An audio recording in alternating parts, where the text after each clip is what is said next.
hvordan er det i forhold til Anton? Han producerede jo Sikke en Type, men hvordan har det været at arbejde sammen med ham? Tog min eks med hjem på Arch, fordi jeg ved, hun savner min pik. Er det en ægte historie, eller var det bare også for the fun of it?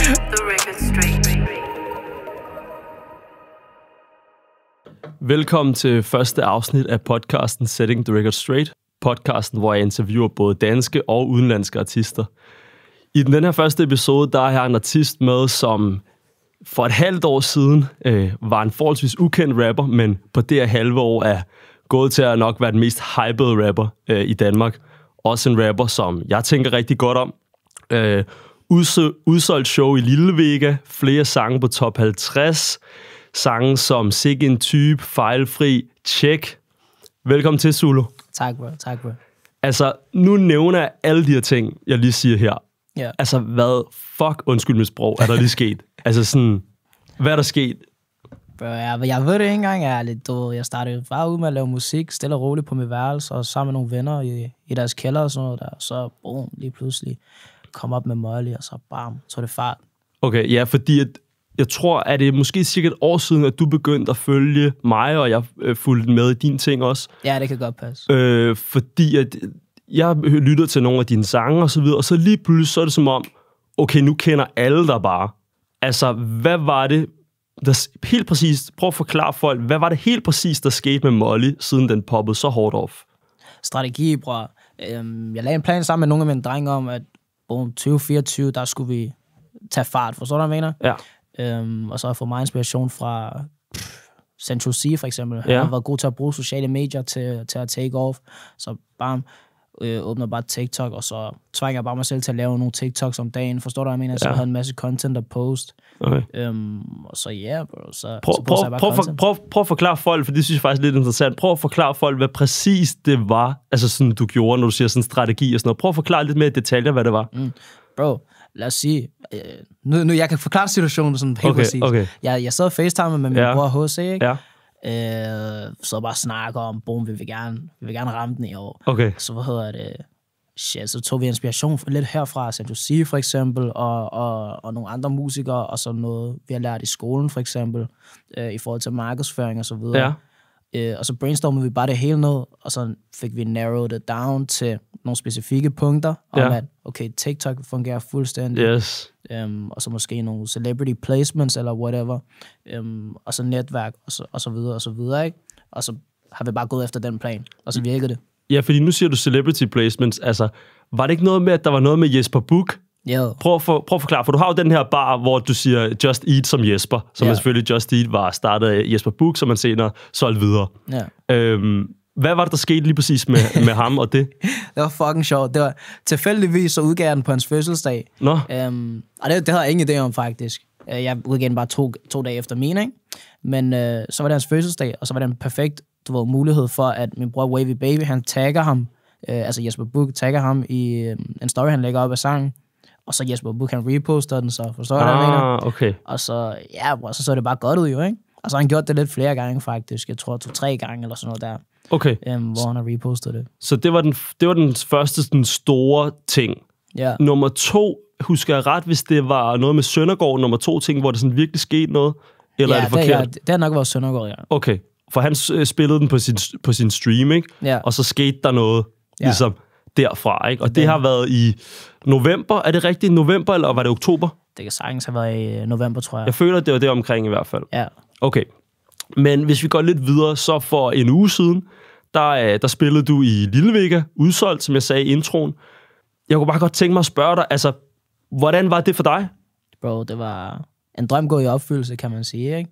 Fordi, bro, altså, for det første har jeg ikke regnet med, at den ville blive udsolgt, fordi, jeg har 5 sange ude, ikke? Ja. Men folk er jo spændt på at se, hvad der kommer i fremtiden og så videre, så den blev udsolgt, og alt var godt. Ja, for apropos spændt, altså, jeg har sjældent set nogen, og nu har jeg set en del shows i Lille Vega, både med Medoade og Omar og så videre, slet ikke for at tage noget fra dem overhovedet, men når jeg har set andre shows i Lille Vega, har det ikke været med et crowd, der var så på. Altså sådan, de drenge der stod inde i midten, og også piger, altså, de var voldsomt på. Det var fucking varmt, de der.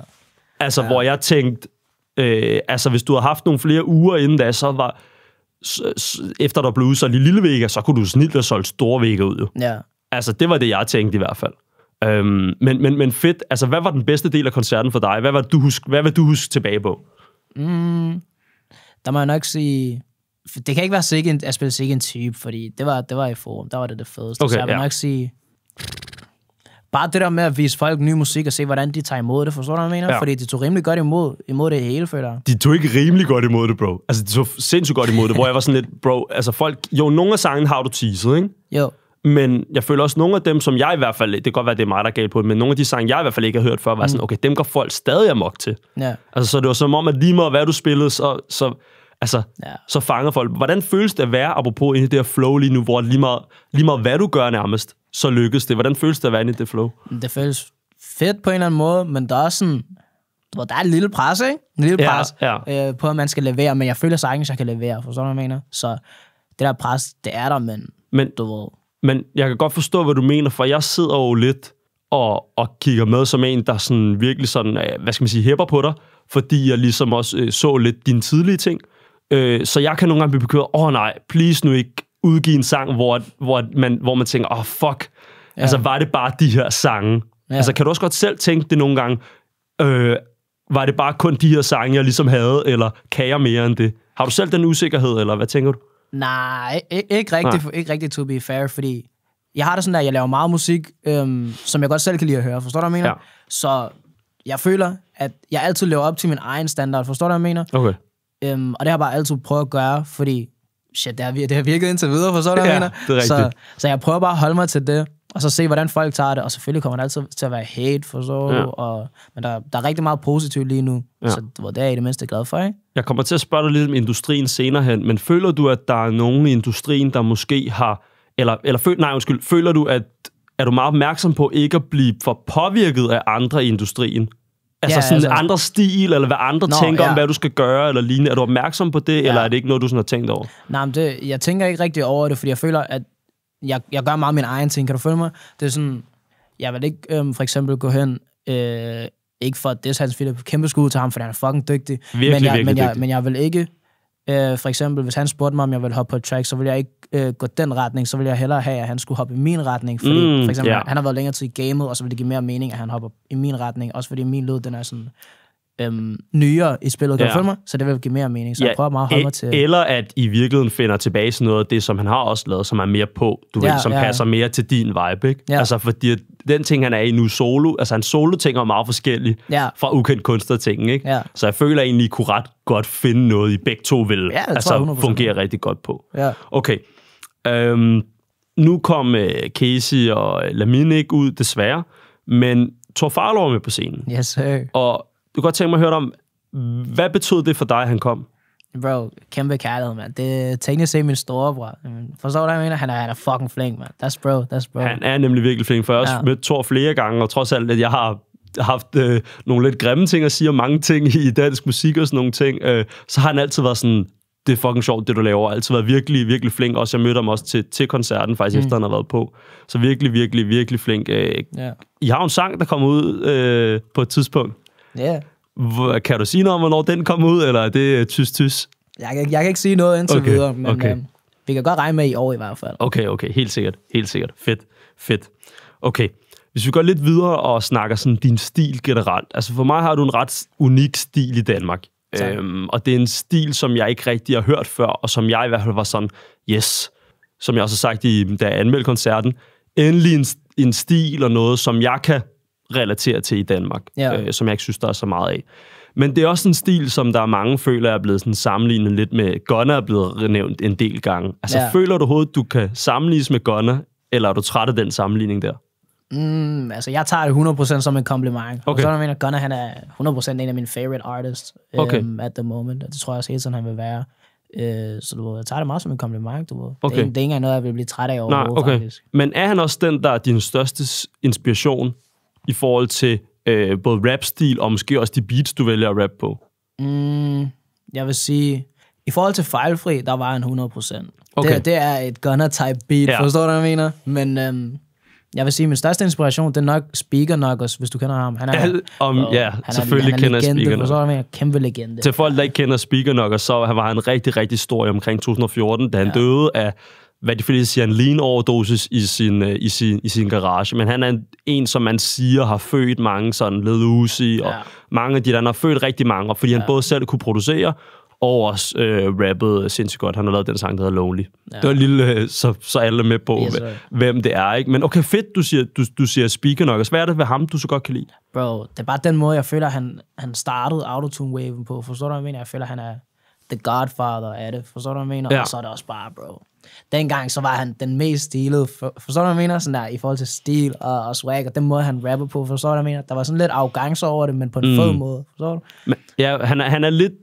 Altså, Young Thug kom jo lidt samtidig i virkeligheden, og måske endda lidt før, men jeg føler, Speakerknockers, altså han havde det der Ferragamo-bælte, og det røde der, og han havde, du ved, han havde også, det var sådan, han kombinerede bare mange ting, og det var også lige starten af Instagram, hvor at han spiller, hvis du kigger på en spiller, de ser helt knippet ud. Ja, altså sådan alle mulige mærkelige filtre på, og alt muligt, der ser helt galt ud.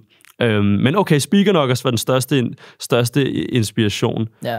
Har du nogen med, når du sidder, nu snakker vi beatvalg, har du nogen med, ud over dig selv, så er du kun selv lytter, eller har du andre med, der ligesom kan sige, måske det der, kunne du ikke hoppe på det der, eller er det bare rent dit eget valg, hvad du vælger at hoppe på af beats? Jeg vil sige, det kommer an på, hvor jeg laver det. Hvis jeg laver det derhjemme, så er det meget mig selv, der vælger, ikke? Okay. Men hvis jeg er i studie, så har jeg selvfølgelig min gode producer, Jonas, og så sidder vi og laver det meget sammen.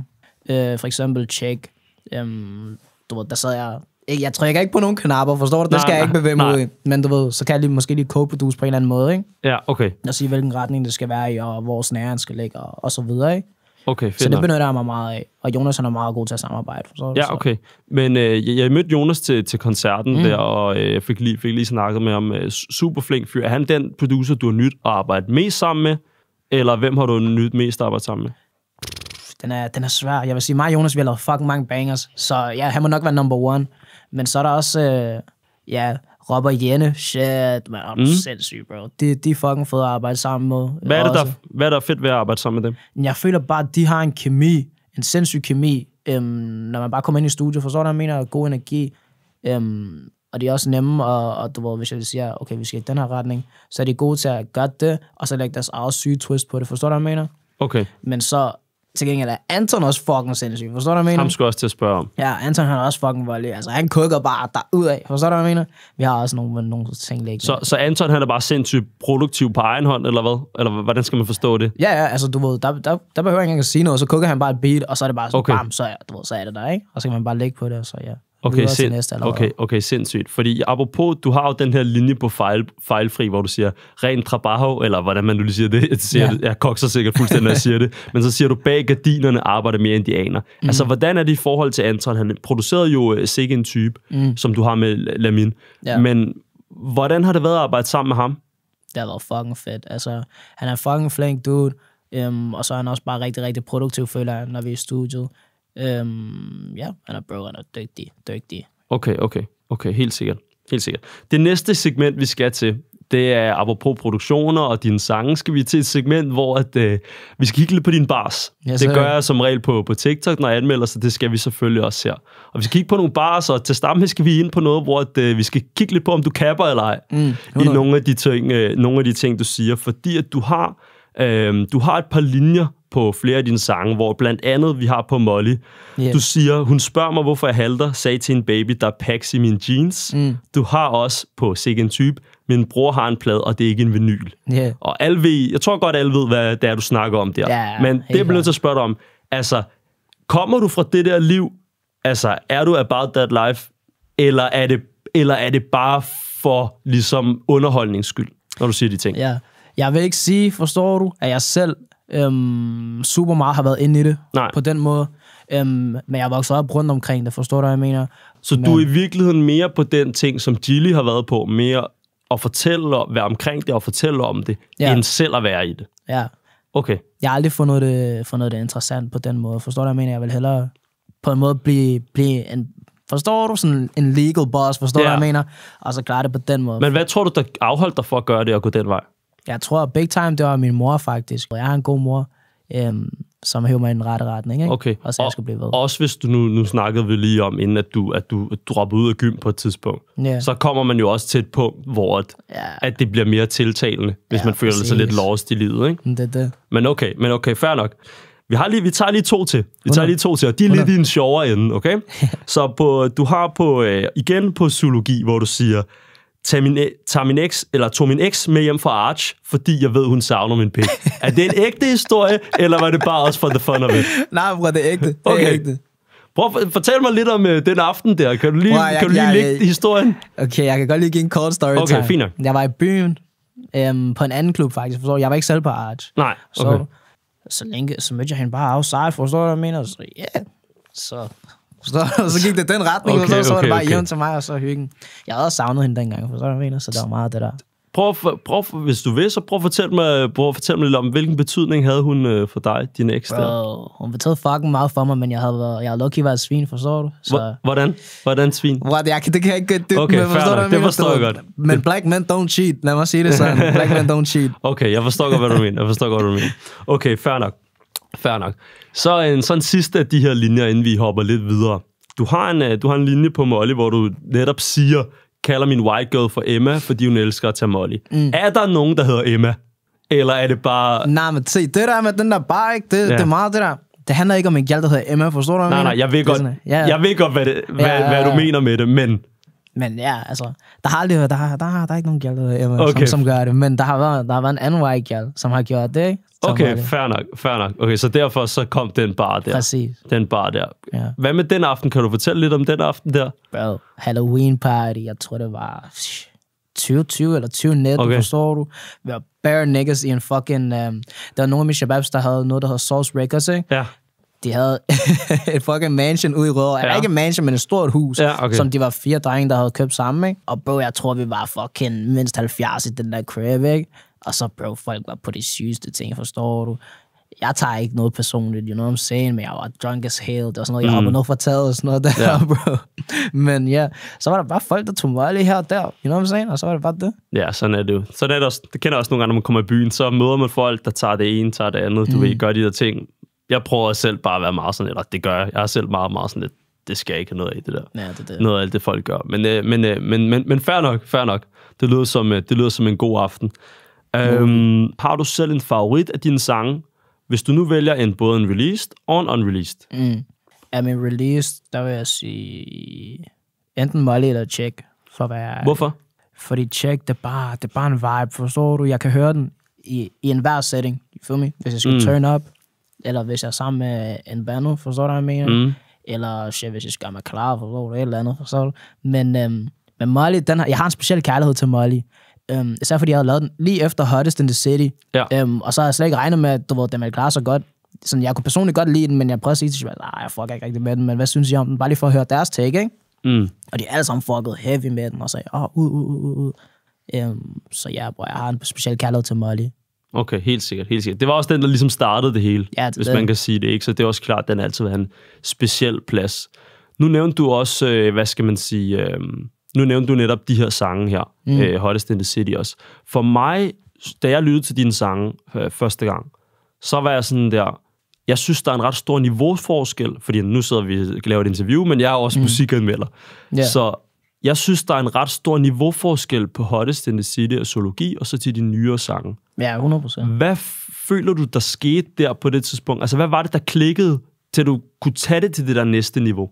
Jeg føler, det var efter at have lavet Hottest in the City, kunne jeg bare mærke, at jeg havde fundet min lyd. Forstår du, hvad jeg mener? Okay. Der kunne jeg bare mærke med det samme, okay, bro, det er den her retning, jeg går. Det eneste, jeg mangler, det er de rette beats, hvor jeg kan virkelig logge ind. Forstår du, hvad jeg mener? Så det kunne jeg ikke i Hottest in the City, men så fandt jeg det der Lucky Type beat til Molly. Okay. Og så tænkte jeg, shit, boom, skrev sangen færdig, og så bam, havde den bare, bro. Så optog jeg den inde på mit værelse, på en fucking slider-mikrofon og alt det der. Og så yeah, bro, så var det historie. Og så efter det, så er det jo også klart, så kommer du til at arbejde med nogle bedre producer, få adgang til nogle... Nå, okay. Ikke engang, bror. Jeg lavede fejlfri også på mit værelse. Okay, fair nok. Det er kun Check, som jeg har lavet i studiet. Og så selvfølgelig også alle de der unreleased, jeg har, ikke? Ja, og sikke en type går også ud fra. Ja. Ja, præcis. Okay, så fair nok, så fejlfri var også... Fordi fejlfri, det er min favorit. No, appreciate så for mig er det ret vildt at høre, at den også er lavet der i virkeligheden. Så det er ret, jeg synes, det er ret fedt at høre det der med, at du faktisk fandt din rytme, at det ikke var sådan et lucky punch med Molly, men at du også lavede den næste, som gik stort selv. Det synes jeg også vidner om, at der ligesom er noget mere grobund, og det er ikke bare sådan, at man bliver sådan et one-hit wonder, og så kører ud, og der er noget grobund, fordi man faktisk selv kunne de der ting. Du nævnte Lucky lige før, fordi du fandt Lucky Type Beat. Lucky, er det en kunstner, du selv lyttede til, eller har der haft nogen betydning? Vi snakker om Gunner tidligere. Ja, Lucky, han var... Nej, jeg vil sige, han stadig er i min top 5, bro. Han er fucking dygtig. Er det. Og hans tekster, de er bare hjernedøde.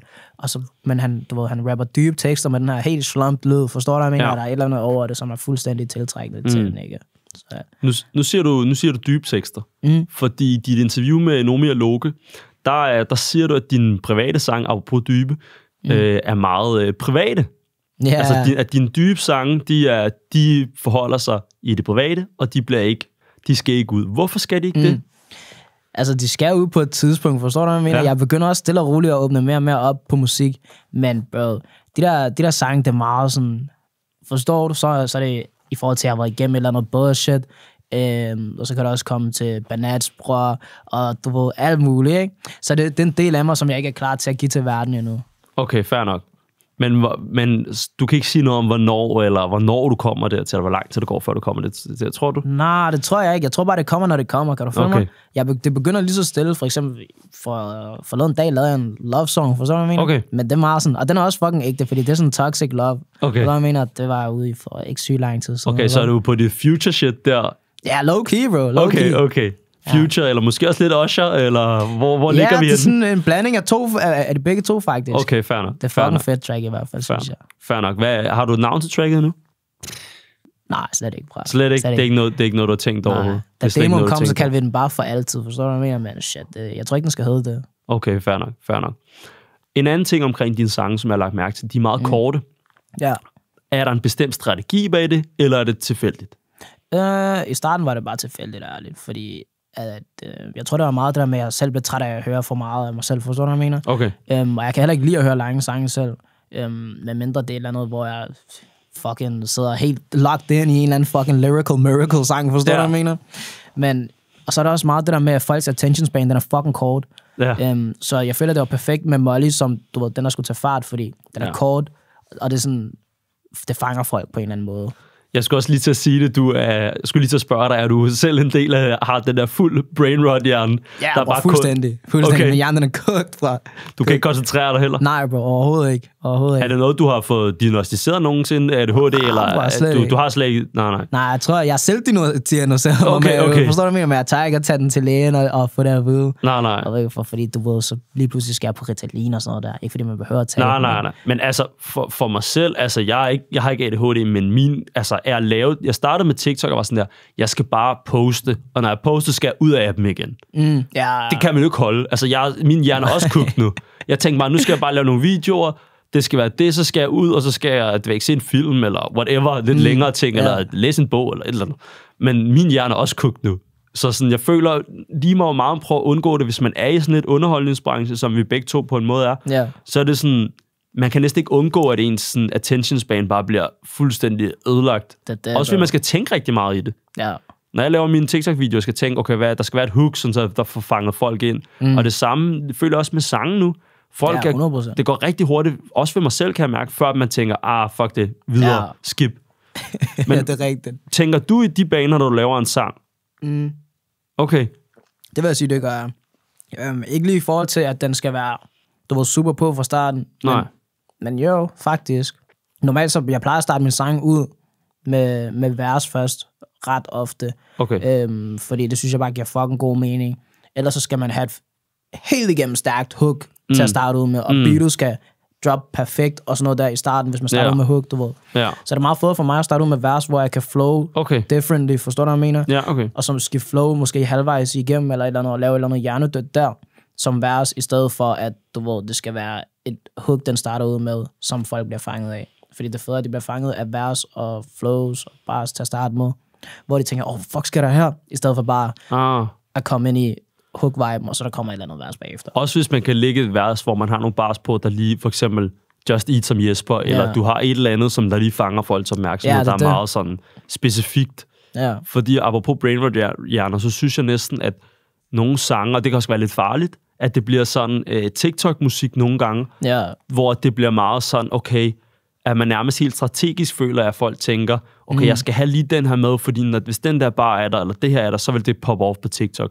Har du også de tanker specifikt, eller er det for langt at sige? Nej, det er for langt, føler jeg. Men jeg har tænkt før, for eksempel, at jeg gerne lige vil have en eller anden skør bare med. Forstår du, hvad jeg mener? Ja. Men det er bare fordi, jeg skør selv. Forstår du, men jeg kan godt lide at sige crazy shit nogle gange. Forstår du? Så nogle gange så fyrer jeg lige en eller anden griner bare ind. Ja, du har jo på zoologi, hvor du siger det, der hæver min eks med for artfinalsk min pik, hvor du så i baggrunden siger, bro, jeg kan ikke sige pik på en sang. Så det er sådan, det giver god mening. Det giver god mening. Okay. En ting, jeg kunne tænke mig at spørge dig mere omkring din sang, der, altså kunne du finde på, eller har du allerede lavet noget musik på engelsk? Way back. Way back, okay. Ja. Men det fjernede fra jordens overflade, bro. Var det for corny, eller hvad synes du? Jeg føler, jeg kan ikke lide danskere, der laver engelsk musik. Jeg berører mig ikke rigtig om det. Undtagen for eksempel Lucas Graham. Bro, han er banging, forstår du, hvad jeg mener? Ja, det er klart. Men det er også Lucas Graham, kan du følge mig? Jeg føler, det er noget andet, hvis alle mulige andre går hen og prøver at gøre det. Især når det er rap.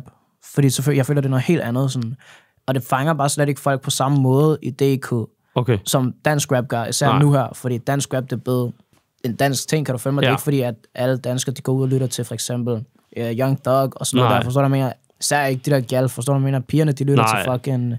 Ja, det er Max Drake. Altså, hvis du går uden for Danmark. Max Drake og måske et par andre, ikke? Ja, præcis. Så det er meget... Du ved, jeg tænkte... I starten så ville jeg rigtig gerne lave engelsk musik. Ja. Men jeg gav op på det rigtig hurtigt, fordi det er Danmark, mand. Så det er svært. Det er rigtig svært at bryde igennem med det. Men du sagde, at det ikke fungerer så godt, når danskere laver, eller særligt rapper laver musik på engelsk. Så du fucker heller ikke med Noah Carters tidligere ting, inden han gik Noah dansk? Carter, han var tough. Men jeg føler også, det var en anden tid der. Okay. Men jeg føler stadig, at han kan gøre det, fordi det er Noah Carter. Kan du følge mig? Altså for mig, jeg kan bedst lide ting på engelsk. Jeg så ham også på Roskilde det år der, hvor han spillede opvarmningsscenen på Roskilde, hvor det var altså helt crazy. Mine ben rørte ikke engang jorden, for der var så mange mennesker. Altså sådan. Roskilde sagde også til Noah bagefter, sagde til ham sådan der har aldrig været så mange. Altså vi har aldrig blevet så crazy til opvarmningskoncert. Så jeg føler også helt klart, at Noah er different type of animal i forhold til, at man laver musik på engelsk, og jeg vil egentlig også godt synes, at Hans Philip kan lave det. Han har det der vers på City of Sin med Noah Carter. Han har sådan en hook, Hans Philip, faktisk, hvor han synger engelsk. Prøv at lytte til det. City of Sin, Noah Carter. Der er Hans Philip, det er ham, der synger. Han synger outroen, eller sidste del af sangen. Ja, det. Men jeg har lige et par spørgsmål tilbage. For sure. Og det første spørgsmål, og de sidste spørgsmål, jeg godt kunne tænke mig at stille, og det er sådan, hvad har det mest grænseoverskridende været, siden du begyndte at blow up? Altså sådan, har du oplevet nogle ting, hvor du har været sådan, det var for crazy, eller folk, der har gjort noget, eller... Prøv at fortælle, hvis du har nogle eksempler. Nok byen, bror. Nok byen. Fortæl. Nogle gange så bliver det lidt crazy. Og ikke engang for at forstå det lyder som et eller andet dickhead, forstår du, hvad jeg mener? Nej. Fordi jeg vil gerne hilse på folk og sådan noget der, bro. Men forstår du, nogle gange så vil jeg også bare gerne være kun med holdet. Forstår du, hvad jeg mener? Så det er meget det der irriterende, hvis for eksempel, lad os sige, mig og Caps, vi prøvede, at os og min anden Shabbat Padri og nogle andre står på vores bord. Lige pludselig der er en eller anden dude, der kommer hen, tager vores fucking flaske, tager et shot af den, og siger, for game her, bro. Ja, hvad laver du? Det er mærkeligt sådan noget der. Også nogle banats, de wilder out, bro. Forstår du, hvad jeg mener? Det er meget grænseoverskridende nogle gange, hvis man ikke er i humør til det, kan du følge mig? Nogle gange kan man godt være i humør til, okay, lidt fise ballade, forstår du, hvad jeg mener? Men, bro. Er det mest fyrene, der er irriterende, eller er det pigerne? Hvem er mest? God blanding. God blanding, okay. Så fyrene, det er meget det der, kommer over og tage et shot af flasken, måske også, selfie eller lignende. Ja, du var, det der inde i byen, sådan der, så du billeder. Imens, forstår du, hvad jeg mener? Det er mit safe space, man. Især søg, forstår du, hvad jeg mener? Det er mit safe space, være sammen med det guys, inden på søg, bare chill. Okay. Der er du fri fra arbejde, bare tranquilo. Apropos søg, så havde du din live sammen med Søndergaard derinde. Ja. Fuld Zuluverse, hvor der var forskellige andre også derinde, og Loke var også med, og så videre, og så videre. Apropos derinde, der sidder jeg ser den efterfølgende. Jeg så den ikke live, men jeg så den efterfølgende for at forberede mig hertil. Hvor der så blev sagt på et tidspunkt, Top Guns hat er herinde. Og Top Guns Hat, han har lavet lavet en del posts faktisk med mig også, hvor han sådan der han har skrevet nogle forskellige ting og sådan noget. Så nu spørger jeg dig, Zulu. Hvem er Top Guns Hat? Bro, jeg ved det ikke, fordi han var ikke derinde, bro. Det var han ikke. Mener du det? Ja, jeg svarer, han ikke var. Jeg fandt ud af det bagefter, forstår du? Han var ikke inde i Åbo, mand. Nå, grineren. Jeg vil også gerne selv vide, hvem der er, så han må gerne lave face-review snart. Han må gerne poppe ud, og, så vi kan se, hvem det er. Men han laver nogle griner ting. Ja, og altså sådan, han laver sgu nogle sjove ting. Også de ting med mig, det synes jeg faktisk også er meget griner. Ja, han er dum grineren. Altså, man kan ikke hate på ham. Nej, det er sgu meget sjovt, nogle af de ting, han laver. Også sådan, du ved, det der med at kombinere de der memes, og så med musikken og de der ting. Det synes jeg sgu også er meget fedt. Okay, vi er ved at være ved vejs ende, faktisk. Og det aller sidste, jeg godt kunne tænke mig at spørge dig om, apropos nogle af de ting, vi snakkede om før, min ven, med at være i byen og piger og sådan noget. Jeg tror, der er rigtig mange piger derude, Zulu, der godt kunne tænke sig at vide. Har du en kæreste? Har jeg en kæreste? Nej, det har jeg ikke, bro. Det har du ikke? Nej. Okay. Men man ved ikke, måske ser jeg nogen, måske ser jeg ikke nogen, forstår du det? Det må man finde ud af, ikke? Okay, du lægger den der, den mystiske lægger du til folk. Okay, tak for det derude. Det var alt. Første afsnit, Setting the Record Straight med Zulu. Let's go. Yes, sir. Tak for det, bro. Of course, bro. Tak fordi jeg må være her. Selvfølgelig. Altid. 100%. Genialt.